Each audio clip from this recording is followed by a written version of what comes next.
Здравейте, скъпи мои последователи! Този ридинг е на тема Той и Вие. Хайде, намислете си един човек.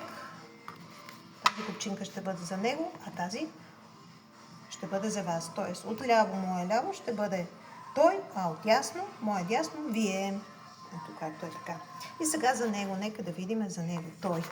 Какви са неговите в момента мисли, за какво мисли, какво чувства към вас, какво иска всъщност. Така, виждаме, че това е един сексуален, доста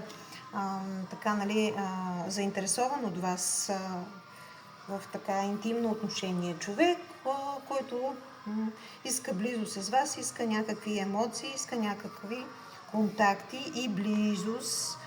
Също така човекът се интересува и от парите и паричния поток. Но човек, който е малко запуснат, с стари разбирания или как да кажем, знаете от едно време как стоят нещата в семейството. Мъжът е бил човекът, който е трябвало да изкарва прехраната, жената да му слугува, да чисти, да пере, да готви, да се грижи за децата. Какъв тип е този човек, за който мислите, че той иска жената да е жена, мъжът да е мъж, като същевременно мечтае за някакво нещо хубаво, нещо чисто, неопетнено, някакво ново начало и за деца мечтае човекът. За хубав, спретнат, уютен дом мечтае и за изпълнен с спокойствие, с уют. Но имат трудности в сбъдване на това желание, някакви пречки и нещо, което има някаква тайна, има нещо, което спира той да постигне или тя да постигнат този баланс и да намерят хармония и едни хармонични отношения. Някаква тайна, която ще се разбере по вечерно време доста се мечтае наистина за близо, за интимност, за семейство, за пари, за работа. Но ето ги и децата. Семейството наистина му е на преден план на човека, за когото си мислите. Като той трябва да направи някакъв избор. Виждате ли пътеката? Един път насам, друг натам и трябва да направи своя избор човекът. Трябва да вземе едно решение.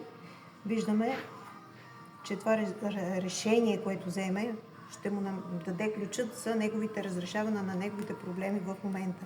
Като очаквайте писмо, известие, любовно обяснение от този човек в най-скоро време. Очаквайте той да ви се обясни и вие ще бъдете много щастливи, като той ще ви поднесе и щастие. Ще ви донесе щастие и ще ви поднесе много приятна и хубава изненада.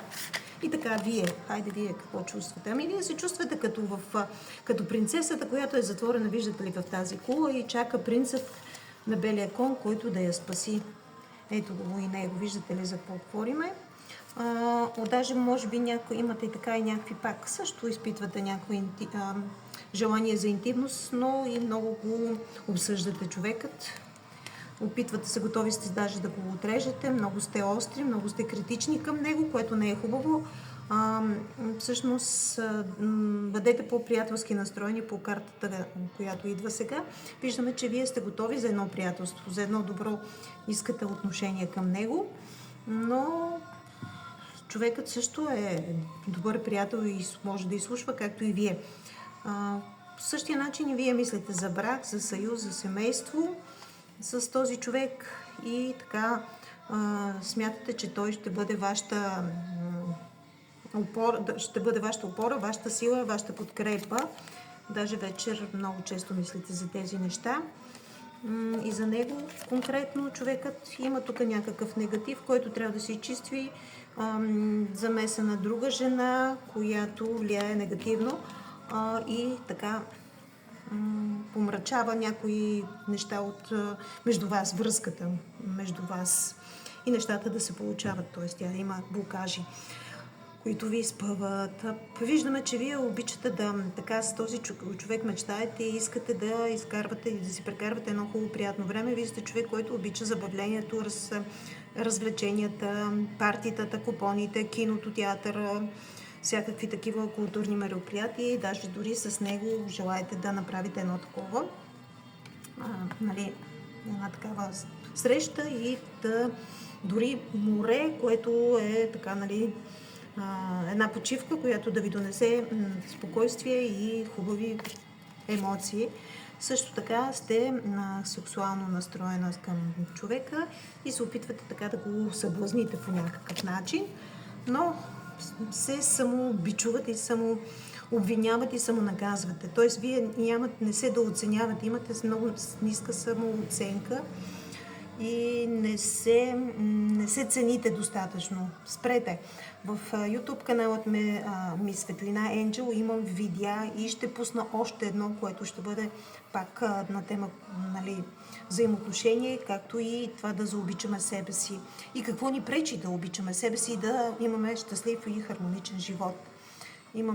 Ще има констелации, ще има медитации, които ще бъдат напълно безплатни за вас. Затова абонирайте се за YouTube каналът ми Светлина Енджел и не забравяйте да харесате и споделите видеото с ваши близки, познати и хора, които имат нужда от точно това видео да чуят в точно този момент.